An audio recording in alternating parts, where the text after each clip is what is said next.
You're listening to the Apple Insider Podcast.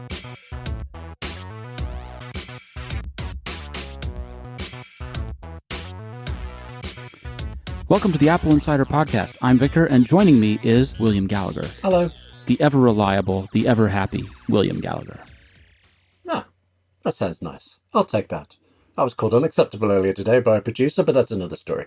Hi. You should be happy. It was a searing, dramatic comment about my searing political drama, so I was not in any way unhappy, but there you go. You just put it back into my head. It sounds searing. Yeah, it was. It was. Yes. Well, I want to tell you, there's a lot of negativity available, right? There's negativity everywhere, from the rejection that you experienced, from the verbal abuse that I received, sometimes for doing this podcast, sometimes for other things. There's tons of negativity around, and I want to remind you and of course our friends out there listening as well that there are a lot of things to be positive about, and we're going to talk about some of them. Oh, okay. I could do with that. Let's have some of that then. Yes. Yeah. What have you got? Well, first of all, if you like the iPhone and you like Apple and you want to see them be profitable, then perhaps you can draw some pleasure from this. Apple is seeing double-digit iPhone sales growth in China. Yes. Now, this is meaningful because, of course, China is one of the most populous countries on the planet. And so double-digit sales percentages in China mean quite a large number of people. Oh, that's a good point. Yes, it does. Right? I actually hesitated when you said this because whenever somebody posts a percentage growth, I'm suspicious until I see the figures. But you're right. Any percentage of China has got to be huge. Cool. Right. Percentage of, Tring, England, is not helpful to anyone, right? Unless, of course, you're a shop on the high street of Tring. But percentage of China is potentially meaningful, especially when we're talking double-digit growth. Now, yes, percentages, double-digit growth just means you grew more than you did last year. But let's look at some actual numbers here, like you say. So, year on year, iPhone sales grew 18.7%. Yes. At the same time, the overall Chinese market for smartphones declined by 13.7%. So in a year of double-digit decline, the iPhone grew in double digits. I'd still love to know actual numbers, but yes, that is impressive. Particularly since this time last year, things were declining. So Apple's done well. I don't quite know how well yet, but still, well is good. There we go. Yeah. That's analysis for you. Well is good. Well is good. But in a year of decline especially, that is positive news. Now, yes, we don't have precise data, but what we do know is that there's the China Academy of Information and Communication Technology, which says that there were 389 million cell phone shipments in China during 2019. Gosh. That's an amazingly high number, isn't it? But okay. Hard to conceive when numbers are this big, but yes. And that, this is really quite good. We should give credit here to Bloomberg, who've got those figures, but also they have some other unreported Android device shipment data, and they put it together to come up with this 18.7. So Bloomberg has reported this, and they're getting these figures from the China Academy. Yes. And now some of those, that data seems to include about 13 million 5G capable iPhones. Now, obviously, Apple doesn't sell one of those at this time. So Bloomberg works backwards through these numbers to arrive at this double-digit growth. I looked at the data, and it was very complicated. I was glad somebody with a better maths brain than I did had worked it out. But I think in that issue about I was surprised it was 13 million 5G. I mean, I don't know which handsets they were, but it's interesting that Apple's doing so well despite not having 5G when others clearly do. So 5G is early days, right? 5G requires that you have the capable handset, that you also have capable antennas from the carriers so that it can actually talk at 5G. And we're being a little bit oversimplified here because 5G means more than just, 5G. There are actually 3 different variants, and you use them in different locations depending upon the context with which you're installing the tower. There's 5G that's best for dense urban areas. There's 5G that is more high speed for wider range open areas. So you have to use the appropriate one in its right application. So just 5G itself, first of all, not so many towers. Second of all, 3 different variants. There's a lot to go in there. Hand on heart, I only think of 2 variants. I didn't realize there's 3. It's even worse than I thought. Yep, 3. Yeah. Sorry. I'm going to skip 5G. I'll just wait till 6G comes along. Well, what you could do is, if, first of all, we've talked about this in past and rumors, that the first iPhone 5G phone is probably going to be maybe this 2020 phone, and it'll come with a Qualcomm chipset. And we'll get a couple of years of that, perhaps, and then around 2023, maybe, we'll have one that's using Apple's own chipset, because Apple picked up the technology from Intel. Yeah, I know that date is varying, because I remember the first guess was 2025, and then 2023, and then there are other things that it could be even sooner. But right, yes, but the idea is that you could pick up a second-year Qualcomm 5G, right, a 2021, 2022 phone, and be quite happy with it, because at that time there will be enough towers around and things will have been sorted out a little bit. And that's what you mean, yes. So you and I, we buy the very first of new everything, right? Yes, as long as they're in blue, yes. Yes. We got one of everything, please. Apple's product line, the whole deal, right away. And we do. Plus spares. Plus spares, absolutely. Yeah. And house is full of Mac Pros at the moment. Don't know what to do with them. Yeah. They're keeping you warm in this winter season. Using 2 to balance the coffee table. But the thing of it is that there's some advantages to waiting for the second year of technology.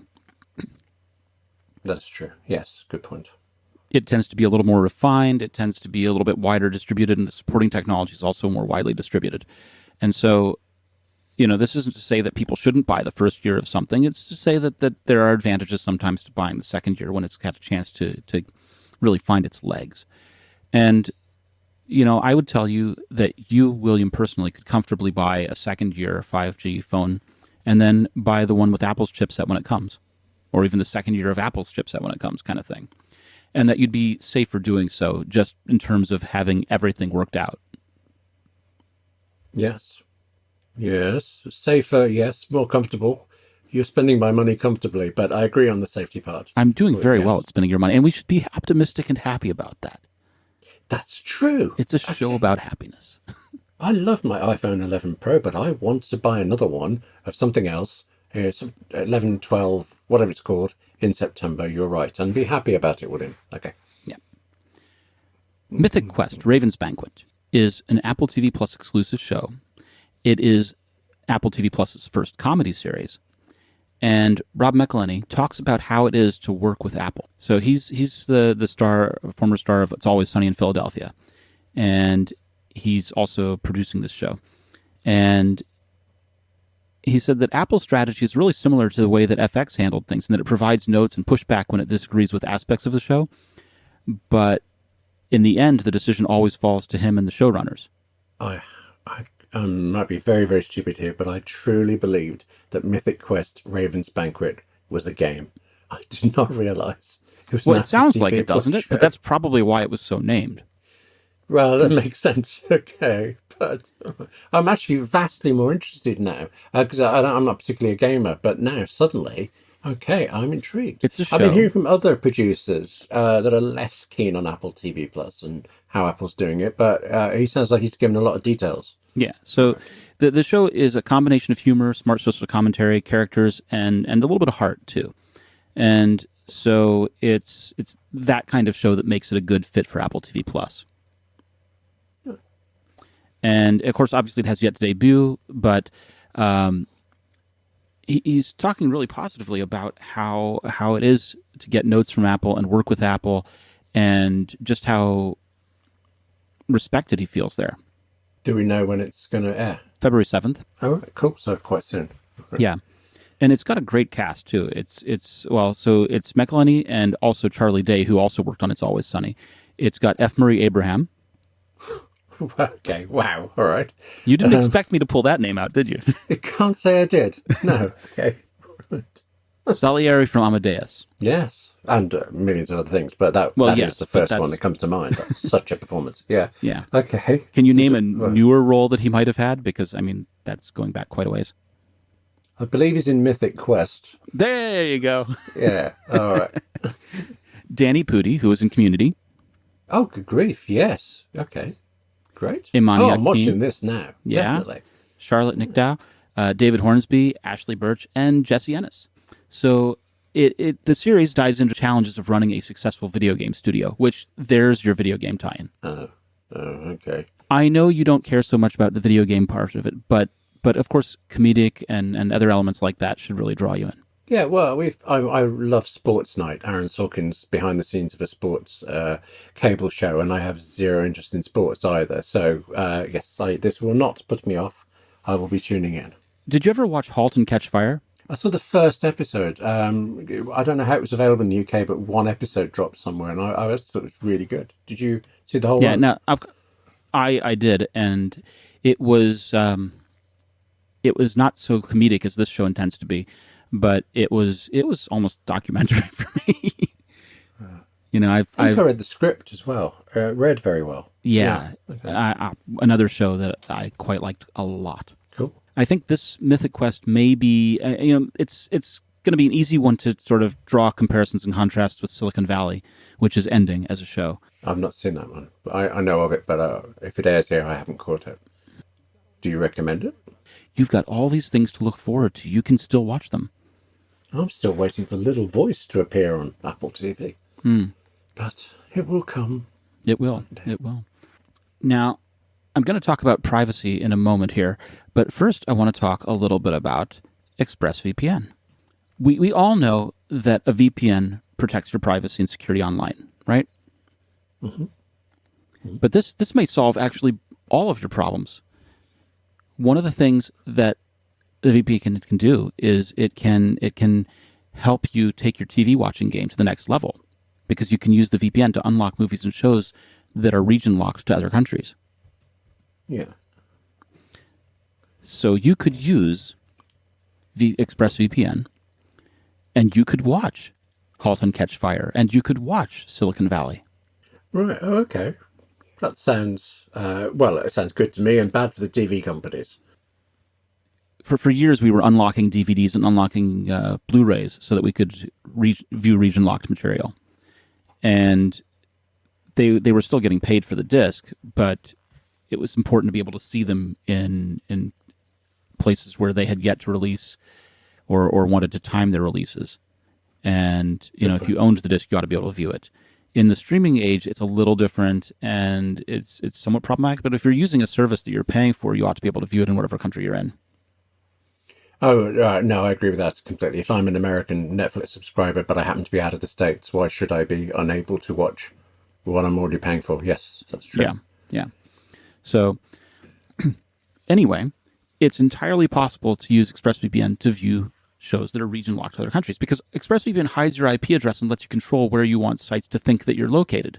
So you can choose from over 100 different countries, and just think about all the Netflix libraries that you could go to.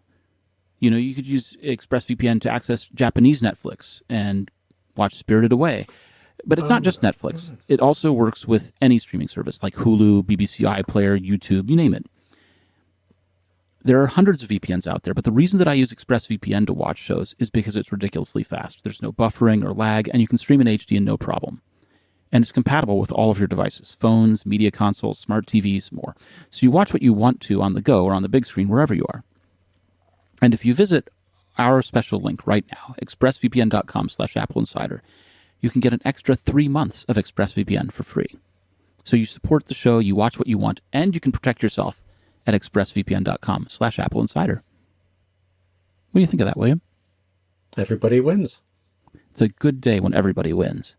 Well, except, hang on, VPN protects privacy. There's got to be people who are against your privacy, like criminals and people like that, who wouldn't be happy with it. So almost everybody wins. And that's good. Yeah, I mean, I understand you, and I appreciate your empathy for the criminals and privacy it's violators. part of the economy. These people have to live. I'm not serious about that. Do you know what I mean? Send your recommendations for Android phones and Facebook advertisers that William should watch intently to william@appleinsider.com. Well, Send him Ring doorbells. Send him Gosh, what else has been widely reputed for violating privacy this year? Well, I'll tell you what, while you're doing this, let me point out that as a result of hearing you and I talking about Masterclass, a friend actually bought me a year's subscription as a Christmas present. Mark Knighton is a listener. He bought me of it. And I spent the whole of Christmas watching all of Jodie Foster's things. It's, yeah. So, yes, send me things. That's very, very nice of people. Fantastic. And I thank you. That was very generous. Thank you for doing that. Gorgeous, yes. And Jodie Foster is every bit. I'd seen clips, but I've now watched about her 3 hours of the thing, and I could listen to her forever. Are you doing Really the assignments? useful. Doing the homework? Yes, actually, I am, and I'm planning a short film for later this year where I will. It was specifically about directing as well as working with writers. I'll be putting into practice as best I can things she's said. That's yes, brilliant. You have to share what you've learned. Okay. Well, I can give you a 3 hours, 40 odd minute version of it in her voice. No. But just it would be interesting to know what you took away from these kinds of things. Good point. Okay. Trying to decide who to learn from next, but there we go. There's so many to choose from. 77 or something, or even higher than that. Yes. Yeah. But I want to talk about something that hasn't happened in forever. Apple has not appeared in an official capacity as a presenter in any way at CES in about, 20 years or more? 30 years. It's been a long time. Jane Horvath is Apple's Senior Director of Global Privacy, and she took part in a privacy-centric panel at CES on Tuesday, where she talked about the company's initiatives to protect customer data and defended its stance on hardware encryption. And their belief, yeah, well, I mean, that's one of the things that's come under fire. So Apple has you would this have thought belief. the CES audience would be well up for how Apple does this, because the CES audience we would hope would understand backdoor encryptions and its other dangers, but still it was a hot button issue. Well, let me just tell you a little bit more about this, right? So Please. Apple has a history. The FBI requested that Apple create backdoors in the iPhone in 2016. And there was even some legislation floated. A bill was written that didn't go anywhere, basically requiring companies to create backdoors.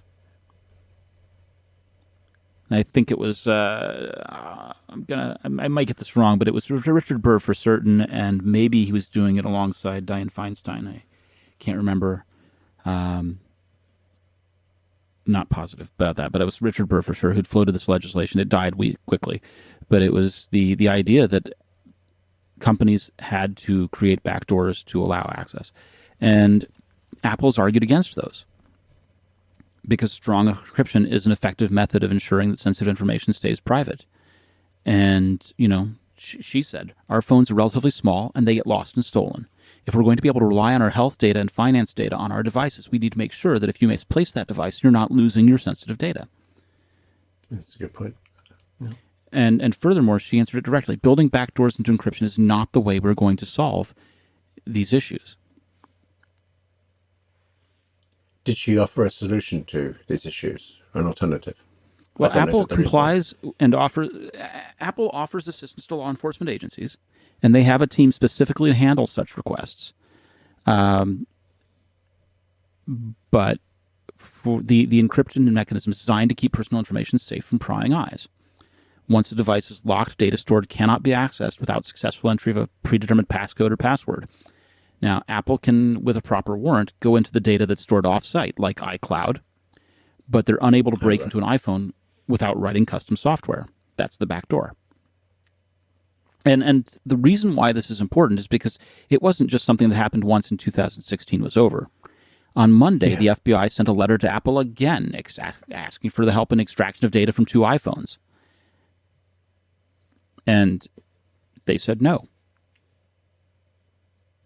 So the FBI is figuring third time's the charm. I don't know.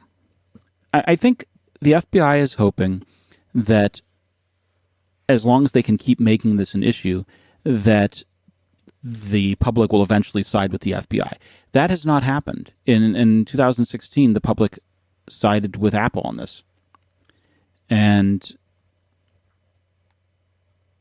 it's one of those things where you keep asking until you get the answer you like.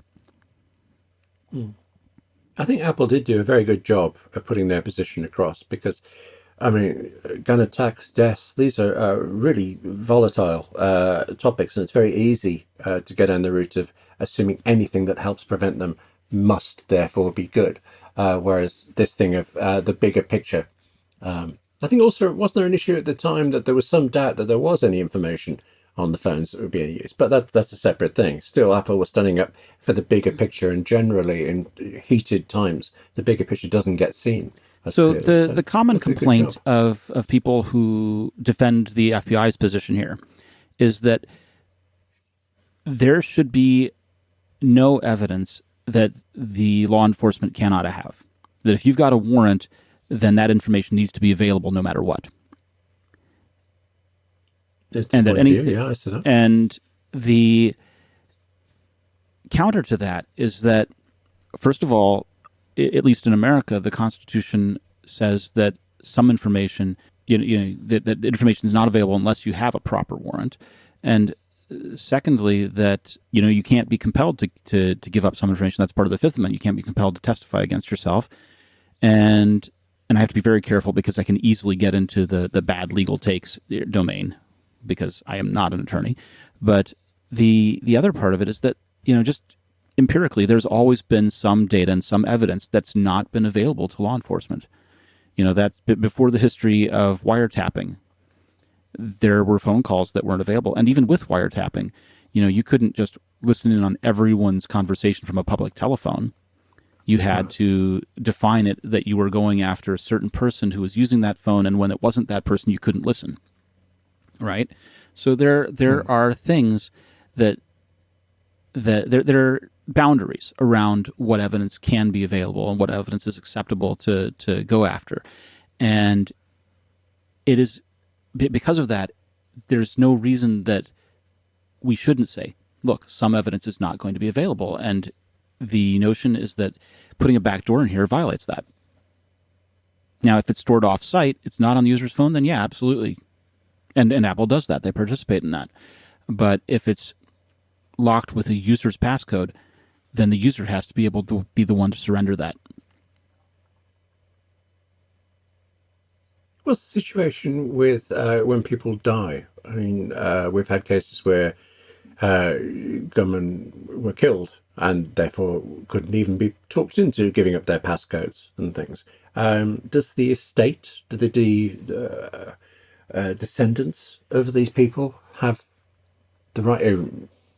How would they even know? Ignore me. I don't know. I mean, you might be able to presume that they own the device through inheritance, but would they have the passcode, and could they be compelled to give it up? No knowing, no telling. No. Plus, at least a couple of times in this instance, people have shot their iPhones in order to prevent these things happening, haven't they? There's a number of different court cases where the decision is made both ways in the U.S., where a person can be compelled to give up their thumbprint in order to unlock a phone, or the person can't be compelled to give up their thumbprint. In the U.S., I think the way it's settled so far is that you can't be compelled to give up a password, but in the UK you can. So this is an area that's still developing. Oh, I remember this coming up before, because I remember telling you I worked with a group of sort of 8 to 12-year-olds on a project, and one of them tapped me on the shoulder, and when I turned around, he had my iPhone in front of me, and so I instantly unlocked it just by looking at it. 8-year-olds should work for the FBI. No. Okay. It was a thought. I mean, it doesn't really fit within the hiring requirements, but in some cases they might be even more creative and useful. 21 Jump Street all over again. Okay. You're going to write you're going to write a pint-sized FBI story, aren't you? I wasn't, but it's crossing my mind now. I claim all rights. Okay. Pint-sized FBI. That's even a good title. There you go. But that's not what our listeners came here to listen to. No. They came here to listen to optimistic, positive things. And of course, protecting privacy is positive, but that's a difficult topic. You know what's really going to make you happy? I've no idea. Fire away. Faster data. Oh, yes. Yes. You've got me some faster data. Isn't that an easy win? Faster data. Yes. Yes. So Is Intel has this... confirmed that Thunderbolt 4 is on the way. Oh, okay. Right. Right.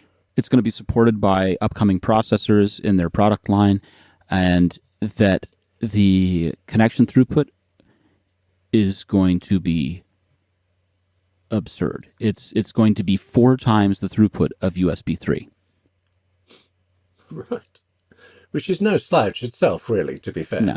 Okay. I mean, USB 3.0 has a maximum theoretical speed of 5 gigabits per second. Mm-hmm. Okay. Now, Thunderbolt 2 is capable of 20 gigabits per second, and Thunderbolt 3 is double that at 40 gigabits per second. So, right, okay. So saying 4 times 5 is 20, and that's what we could do that like 2 generations ago, is not really interesting. It's more probable, more likely that Intel's referring to the USB 3.2 update, the Gen 2x2, which is capable of 20 gigs per second using 2 lanes. So if that's the case, if that's what Intel's talking about, then that puts Thunderbolt 4 as a throughput of around 80 gigabits per second. Oh, that's just rubbish. Are they actually not being that clear about it? Is this a fairly vague Intel announcement then? Well, I mean, saying 4 times USB 3 sounds really good. Saying 4 times USB 3.2 Gen 2x2 is a little rubbish as a marketing slogan. Yeah, but 4 times USB 3 divided by 2. I'd have taken that one. Well, I'm more concerned, actually, I've got to say, I have these 45 Mac Pros dotted around the house. Are they now obsolete? They run Thunderbolt 3. Yeah, that old rubbish thing. But listen, they're not obsolete until Intel ships this stuff. And Intel has not shipped it. They've announced it. Okay, and Intel's very good at announcing things, isn't it? Well, so we don't know a couple of things, right? We don't know when exactly this is going to be available. We expect specifications to be available ahead of the Tiger Lake processors, which are going to come sometime this year in 2020. But even then, it's not clear that Apple will adopt that as soon as it's available. True. You know, we don't know if Thunderbolt 4 is going to come before USB 4. Okay. Now, So, I know what are you saying? you're shaking your head and saying USB 4? What's USB 4? We just got USB 3 on all of our laptops. Right. USB 4 is 40 gigabits per second, power delivery of up to 100 watts, and backwards compatibility with earlier USB 3 standards, including Thunderbolt 3 connections. So it's USB 4 is going to use the same connector, maybe, but it's going to be backwards compatible. So we expect that it would. Okay. So you think maybe adapters as well? I'm hopeful Okay. not, because it says USB 4 offers this 40 gigabits per second power delivery and backwards compatibility with earlier USB standards, including along with Thunderbolt 3 connections. So the signaling has to be the same and compatible. And that connector was just ratified, is just making its way onto laptops, really. And it's been there since 2016. Shifting connectors again feels a little soon, don't you think? Yeah, okay. So I won't throw out my 60 Mac Pros just yet. Keep A the few blue more ones. just came. I mean, if you will, keep the blue Good ones. point. Okay. All right. Right? And the 2 under the coffee table. That's only sensible. Yeah. Well, yes. Now, we've talked a lot about iPhone SE2. Yes. So Are we going to talk about it more? on Is there leaks, something more? yeah, there is. So on leaks correctly predicted the iPhone 11's triple camera system, right? Mm-hmm. And they have made some renders. They've issued some renders of a 360-degree video showing what they think the iPhone SE2 looks like. Okay. I thought we knew that. It's going to look very Well, much like an we knew how to iPhone 8. describe it. We hadn't really seen a render or a picture before now. Okay. And their render basically complies with what we already thought we knew. So is that confirmation of what we already know, or is it utilizing what we already know to make a nice picture? I'm not certain. I can't tell you that. But it basically it has the screen and home button of an iPhone 8. It has a single camera on the back and a glass back so that it can do the wireless charging. It basically is a nice looking little phone, but there's not a whole lot else to say about it. Does a single camera mean it doesn't have the bump? No, it has a bump. Yeah. Okay. We've had a camera bump since iPhone 6. The bump is not going away. Oh, good point. I've forgotten about that on the 6. And the bump is certainly not going away on the iPhone SE2.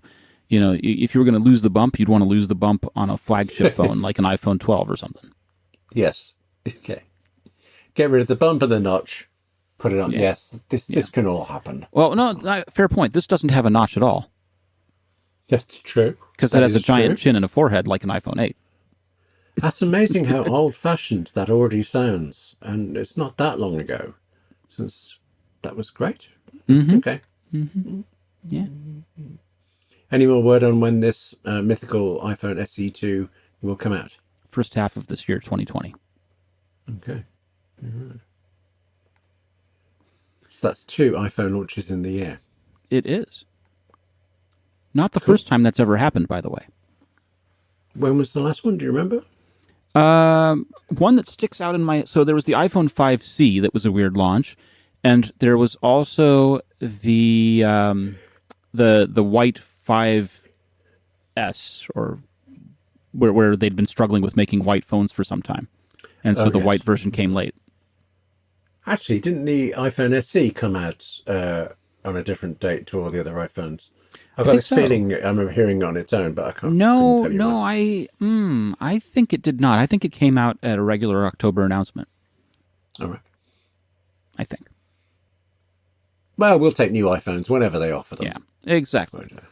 Now, and also talking about taking things, Samsung. Yes. Yes. They took something, didn't they? What did they take? No, they crack Samsung designers independently ended up with an icon that purely by chance has a passing resemblance. It's like pixel perfect resemblance to Apple's Face ID icon. Yes. Yes. It does look familiar, doesn't it? Yeah, I mean, these things happen, you know. It's not like you can think that Samsung actually was aware of the Face ID icon. How could that happen? They all have Samsung phones. Of course they do. Okay. So we're looking at this. This was an image that Samsung put up in their keynote, right? And it's got an eye, and it's got this facial recognition icon that we're talking about. It's got a heart with a sort of pulse EKG line drawn through it. It's got a fingerprint icon, a running man, and a map. Yes. With a location pin. And of those things, the map with the location pin is a pretty common icon. We've seen it pop up in iOS apps for years. The running man feels like a fairly normal icon. It actually looks to me like the walk, don't walk sign in Paris. Right, it does look like a traffic pedestrian crossing sign. The Touch ID logo we tracked down to a clip art site kind of thing. Where did I find that? In a hurry with this Samsung, do you think? How's that? Got a clip art company, borrowed Apple's thing. It's not like they may have taken a very long time to do these icons. Yeah, so this icon for the Thumb Touch ID version was Fingerprint SVG Human from Clip Art Wiki. All right. Yep. Love that. Okay. Yeah. What a great name, too. And then the heart icon, fair enough. But this facial recognition icon looks precisely like the one that's on your iPhone. And the face, especially with the J nose, and the long marks for eyes, looks exactly like the face that was used on the original Mac in 1984. Yes. So there you go. From 84 to 2020, I don't think that's reasonable prior art at all. Samsung's got a case here that Apple somehow copied them. That's what I'm thinking. So you're saying that Apple has a time machine? Well, there are so many rumors. Apple doesn't do. I wouldn't be surprised. A car, a time machine. It's that's probably what Johnny Ive's working on now. Yeah, So it'll be white I would think so. or space gray. And made out of aluminum. No, No, aluminium, if you will. that's it. Sorry, my way is aluminium. Your way is aluminum. Okay. I love it. So, right. The point of icons is obviously to convey information quickly. Sure. And you immediately look at that and you know what it's for. That's true. That is true. Although, the question is, do you look at that and know what it's for based on its prior implementation in iPhone? Because just looking at a face inside of a, four angle brackets doesn't necessarily communicate that well. No, we've learned what it is through Apple. Yeah. So, yeah, Samsung's just, it's an acknowledgement of how well done Apple's work in this field. Look, icon design is hard. And that's why Susan Kare drew these icons. They hired her to draw these icons because icon design is hard. And they hired, and she was hired again by Microsoft when Microsoft did Windows 3. 3.0, 3.1, 3.11. Legend. She did all of the icons for that as well. It is. There are reasons why people pay her to do this, and it's because she designs icons that communicate. And you only hope that Samsung is paying her too. Although technically, I think Apple owns this property, and they'd have to pay her. Apple has registered that as a trademark the drawing of this. So yes. Even now, Samsung lawyers might be going, "Oh, cringe," or not. Yes. Okay. So positive news for everyone except maybe not Samsung lawyers. Yes. Positive news for Apple lawyers. Let's assume that. There Apple's banned, they'll just let it go. Positive. Won't they? I mean, it's way more positive than the experience Tim Cook had at the Golden Globes. That is true. Yes. Okay. That's a reference to your countryman Ricky Gervais and his opening speech, where he talked about how everyone was jumping on a streaming service and everyone was using Apple, and of course, Apple is he had critical comments about Apple's production methods and called them sweatshops. Yeah, I mean, he made a good. I found actually weirdly written diatribe because it kind of changed gears. It sounded like it was all about Apple, but actually, it was how bad all the Hollywood stars are for working for companies that allegedly have these things. I remember watching it, thinking his initial part of that was that Hollywood stars should not use their award speeches to make political positions in any case. He said that after the Apple sweatshop allegation, but yes. But it was a part of that segment. It was clear what it was about, but it was quite peculiarly written. But got some interesting reactions from Hollywood. But I think it was Jennifer Aniston who accepted the award on behalf of. Oh God, I'm blanking on. Well, it's not the morning show, unfortunately. But no, but she accepted the award on behalf of an Australian star whose name escapes me, and now I'm embarrassed, because he's in Australia as Australia's on fire. Oh, okay, good point. Interesting. A lot of the streaming services didn't really have a good showing in terms of actual awards. There were some good nominations, but in terms of receiving awards, Netflix, Amazon, and Apple didn't really receive so many, did they? The Golden Globes was screened in the States, weren't they? They weren't here, as far as I know. So I've only seen little bits of the coverage. Obviously, Ricky Gervais's thing went viral for it. But other than that, I wasn't terribly aware of what did or didn't win in the end. So not only Apple was shut out of the game. It was Russell Crowe. It was Russell Crowe's speech about Australia that Jennifer Aniston read. Yes. Sorry. Okay. But yeah, so anyway, that's our show. I can't think of anything else I'd like to talk about except to wish you great vibes, positive feelings, and really optimism for the week ahead. You mean we've run out of happy things? No, I think there's no shortage, but I think we've run out of happy, interesting Apple-related things. Oh, fair enough. Okay, I'll take that. Good. Okay. We'll have more next week. Okay, promise? I absolutely promise I will find something positive and happy to say about Apple News next week. Until I do, where can we find you, William? I'm on Twitter as W Gallagher and email as william@appleinsider.com. What about yourself? I'm VMarks on Twitter and Victor at AppleInsider.com. And thank you guys so much for listening. I have enjoyed our time together, and I hope you have too. We'll be back next week.